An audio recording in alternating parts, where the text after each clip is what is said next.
Vamos lá, então. Deve ser analisado hoje pela Comissão de Educação e Cultura do Senado um projeto de lei que cria um marco legal para a indústria de jogos eletrônicos no país. A ideia da proposta, que tem origem na Câmara e foi apresentada pelo deputado Kim Kataguiri, do União Brasil de São Paulo, é, entre outros pontos, combater a informalidade e reduzir a carga tributária no setor. A relatora do projeto na Comissão de Educação é a senadora Leila Barros. E aí eu queria entender de você por que a gente tem que prestar atenção e ficar muito de olho nesse projeto, Jorge. Vamos lá, Vivian. Esse projeto está num contexto bastante interessante de busca por regulamentações diversas do ambiente digital. Especialmente nesse projeto, a gente está tratando sobre games, sobre os jogos digitais. Mas não só isso. Lá também fala sobre os fantasy games, que são jogos em que uma pessoa coordena um grupo de robôs para atingir um determinado objetivo real, comum.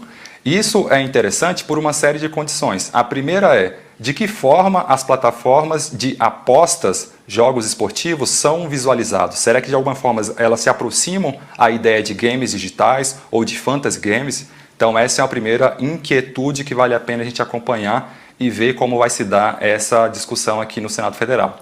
Além disso, também tem um ponto relevante, Vivian, que ao longo desses games aparecem diversos banners publicitários, ou seja, oferta de serviços, produtos, majoritariamente identificados e correlacionados para o público infantil e infanto-juvenil. Como é que vai se dar a regulamentação desse tipo de publicidade? Vai ser uma publicidade mais agressiva, mais política, mais ideológica? Vai ser para a venda direta de algum outro produto ou serviço? Ou seja, o projeto em si só, ele trata de uma série de condições que tem a ver com isso que a gente vem falando aqui, da necessidade de regulamentação clara do ambiente digital. Além disso, Vivian, a relatora senadora Leila Barros coloca lá que o jogo digital ele é também uma manifestação cultural. Ele também trata sobre os predispostos de manifestação cultural nacional. Então ela abre a possibilidade de que esses games digitais possam ser financiados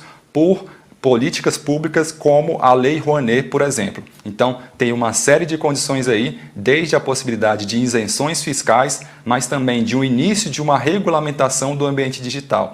E para tratar sobre tramitação, ele já foi aprovado na Comissão de Assuntos Econômicos do Senado Federal, agora está em discussão na Comissão de Educação do Senado e, se for aprovado lá, o relatório da senadora Leila vai ser deliberado na sequência pelo plenário do Senado Federal. Então é um ambiente bastante interessante, com uma série de conjugações de forças, mas devido à alteração, se ainda for aprovado pelo Senado Federal, volta para a Câmara dos Deputados, em que vai encontrar o seu relator, o seu autor, na verdade, o deputado Kim Kataguiri, para fazer uma última avaliação. Qual é o projeto que vale? O projeto que foi aprovado inicialmente pela Câmara ou o projeto que foi alterado pelo Senado Federal? Vale acompanhar por todas as condicionantes que eu acabei de trazer aqui. E é importante mais a gente acompanhar, esse é um tema que não mobiliza o campo progressista, a esquerda, como deveria.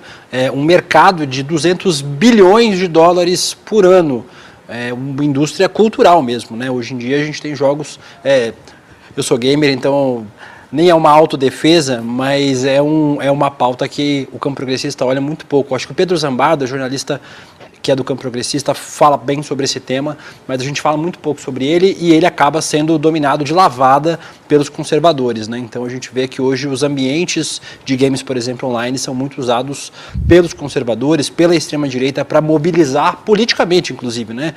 Uma coisa é uma coisa, outra coisa é outra coisa, mas é um campo que a gente explora muito pouco, a gente fala pouco, se apropria pouco, e aí quando a gente não se apropria, a gente fala os evangélicos.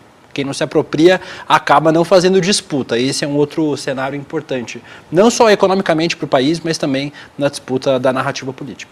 É isso, ainda mais com as eleições chegando aí, né? Esse é um campo para quem está tirando o título de eleitor agora, né? Oi? Perdão?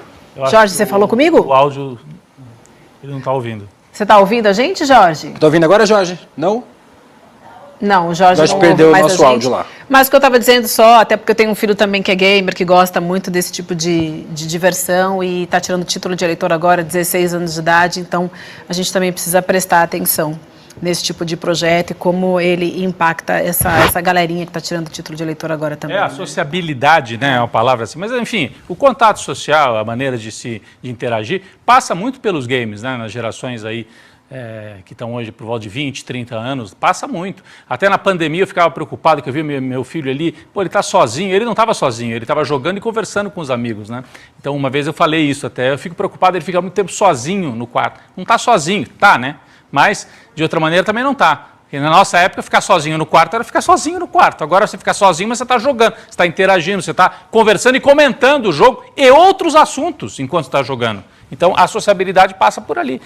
Como antigamente as pessoas sentavam para jogar carta e conversavam sobre a vida, né? Enquanto estavam jogando. Sim, a diferença é essa coisa agora de que atravessa fronteiras, sim, né? Vai para além sabe quem daquele, tá do outro lado. Exatamente, aquele ambiente que você tá conversando ali. Jorge, você quer acrescentar mais alguma coisa antes da gente finalizar por aqui? A gente perdeu o seu sinal?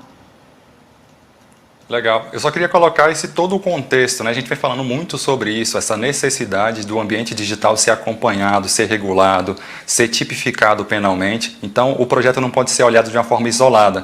Além disso, trazer esse aditivo de também olhar o jogo digital não só pela plataforma eletrônica, mas também por uma manifestação cultural, como a própria relatora colocou. Então, é um debate sim que vale a pena, é um debate atual que pode influenciar uma série de jovens e também adultos, mas também todo esse cenário de necessidade de um novo ambiente digital. Vale a pena acompanhar, estaremos por aqui.